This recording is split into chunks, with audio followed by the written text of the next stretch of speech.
good So to hear. how's quarantine been treating you?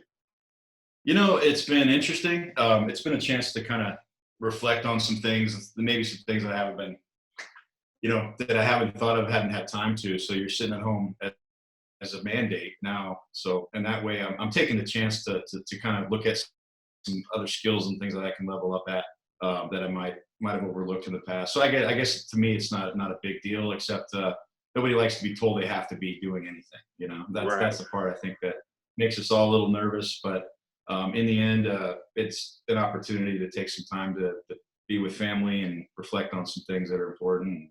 So in that way, I'm not feeling any negative effects of it. I think it's a little concerning about where things are now, because we want to get back to life as we know it. So that's the goal. Right. Right, and that's awesome. I think you're being a little too humble when you're saying you're not doing very much, because we'll get right kicked off with you've been very busy. You've been named a new assistant coach with the Cleveland Browns as a with the offensive line, and how has that been? Just kind of getting on board, getting right into it, into the mix, and then they're like, "Stop, go home." It's been strange, but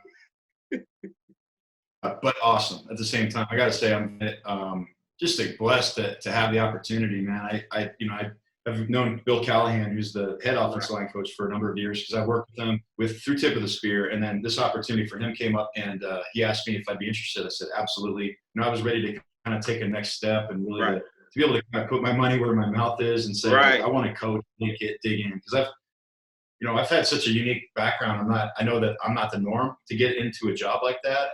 Right. I don't know anybody who's quite gone this direction, where I've been in football, kind of out of football, because I got involved with martial arts and MMA for a number of years. And I built this football curriculum, started teaching it, and just kind of as a consultant for football, mostly for high schools. Hmm. But really what that did was it honed my teaching abilities, I think, and helped me become a better teacher.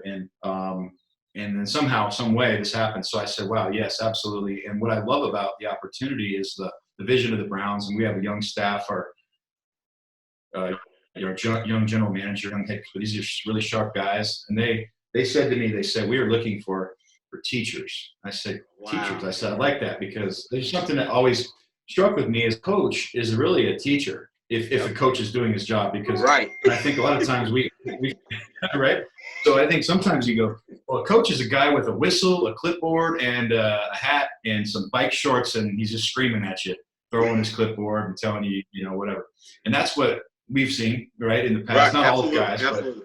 but to me, a coach is a teacher. So when you tell someone what not to do, that's not effective communication. And if you can't physically demonstrate or show them how to do it, and then reinforce it with information in a positive manner, so they can, because I think everybody at that level wants to be good, great. They want to be. They don't hate football. They love it. They want to get better. They want to Right. excel and exceed, and the expectations, at least achieve their goals.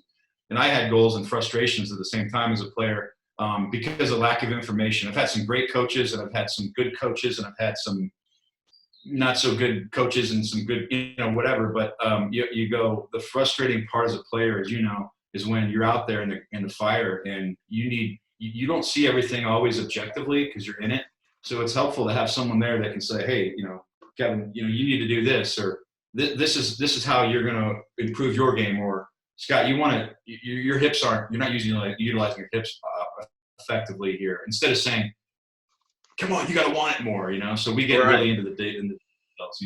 So anyway, with that said, it's a blessing, because I'm given an opportunity to now work with the best guys in the world, and same time, to your point about getting out there, getting acclimated, and all of a sudden getting to go. All right, you got to go home now because of the quarantine. So it's Right. been an interesting time, but one thing that's for sure is that it's been helpful in some ways, because I'm taking advantage of the opportunity to learn. And that's for me a big opportunity to be a part of it, but also to be able to learn, and then be able to contribute and share some ideas with the rest of the coaching staff as to how we can utilize technology to